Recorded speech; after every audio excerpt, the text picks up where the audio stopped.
सहारनपुर में भाकियू टिकैत के राष्ट्रीय प्रवक्ता चौधरी राकेश टिकैत ने नागल कस्बे के जनता इंटर कॉलेज में पहुंचकर 14 मार्च को राजधानी दिल्ली में होने वाली संयुक्त मोर्चे की बैठक को लेकर संगठन के पदाधिकारी के साथ समीक्षा बैठक की। इस दौरान उन्होंने प्रेस वार्ता करते हुए कहा कि केंद्र सरकार अपने वादा खिलाफी के चलते किसानों का शोषण कर रही है, जिस कारण आगामी 14 मार्च को राजधानी दिल्ली में संयुक्त मोर्चे की बैठक होने के लिए जा रही। उन्होंने कहा कि एसएसपी पर गारंटी कानून तथा स्वामीनाथन की किसान हितैषी रिपोर्ट लागू करने के लिए सरकार ने वादा किया था, लेकिन अब सरकार वादा खिलाफी करके उनका शोषण कर रही है और कहा कि देश तथा प्रदेश में डरा हुआ विपक्ष तानाशाह सरकार को जन्म दे रहा है। उन्होंने बताया कि भाजपा के 3 सूत्रों के आधार पर भर्ती खोल रखी है।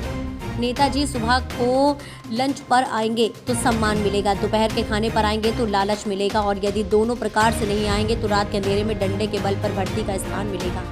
और कहा कि यदि चुनाव में 365 सीटें जीतेंगे तो कहेंगे कि वन डे 1 सीट जीती और यदि 370 जीतेंगे तो कहेंगे कि धारा 370 हटाने पर जीत मिली है। अपने सरकार पर निशाना साधते हुए कहा कि तानाशाह बादशाह का ज्योतिष भी बेईमान हो जाता है। इलेक्ट्रिक बोर्ड पर बोले राकेश टिकैत, चंदा इकट्ठा करने का नया फॉर्मूला। उन्होंने कहा कि भारतीय जनता पार्टी भाजपा के नेताओं के हाथ में नहीं है। भाजपा के पूर्व नेता थे, उनका आज कोई सम्मान नहीं है, कारण पार्टी को व्यापारियों का एक गिरोध चल रहा है। और कहा कि 2047 तक किसानों की सभी जमीनें व्यापारियों के हाथों में चली जाएंगी। बताते चले कि सोमवार को चौधरी राकेश टिकैत नागल के गांव गंजौली गुर्जर चौधरी जोगिंदर सिंह के पुत्र रजत की शादी समारोह में शिरकत करने के लिए आए थे। ये तो चंदा इकट्ठा करने का एक फार्मूला था इनका, एक किस्म से गुप्त दान था ये, और उन्होंने इकट्ठा कर ही लिया। नोटबंदी में उन्होंने करा। आप इनसे पूछ रहे लोगों, भाई आपके पास में कहां से आया ये? दूसरी पार्टी को ये फाइनेंशियल तोड़ेंगे आने वाले टाइम पे, और जैसे चुनाव हो जाएगा इसके बाद में बहुत से और कानून देश में आएंगे। ये तो अपना फंड पूरा जुटा लेंगे, दूसरी पार्टी को फाइनेंशियल तोड़ देंगे, उनके कार्यकर्ताओं को तोड़ देंगे। एक लड़ाई देश में फिर होगी। पहला संघर्ष जो हुआ वो 1947 देश आजाद हुआ, वो आजादी की लड़ाई थी। 100 साल बाद में देश में आर्थिक आजादी की लड़ाई शुरू होगी। अभी नहीं, अभी तो और रुक जाओ, क्योंकि जिस तरह से देश को तोड़ा जा रहा है, गरीब बना जा रहा है, जमीन महंगी, फसल सस्ती, ये देश के किसान की जमीन जागी।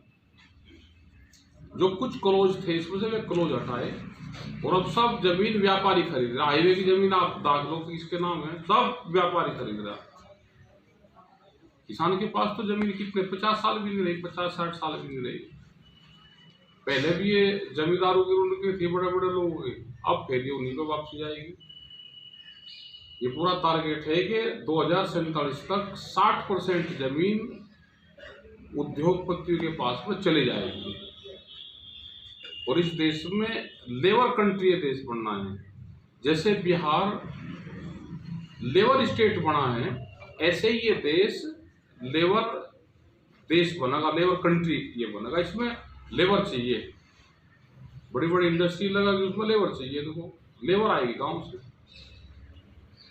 तो अभी तो जो छोटा दुकानदार है ये खत्म होगा, एक मॉल बनेगा, सब दुकानदार खत्म।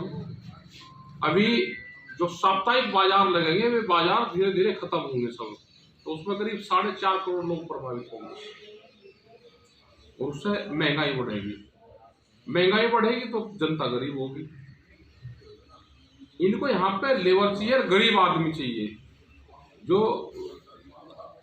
यहाँ के राजा नहीं कह रहे कि स्किल्ड डेवलपमेंट बढ़ेगा। स्किल्ड क्या है? स्किल्ड है कि यहाँ पे लेबर बढ़ानी है हमको, तो अब उसमें थोड़ा सा टाइम और लगेगा। तो अभी जनता क्यों नहीं समझ इस बात? जनता भी नहीं समझेगी, अभी तो टाइम लगेगा जनता को समझने में।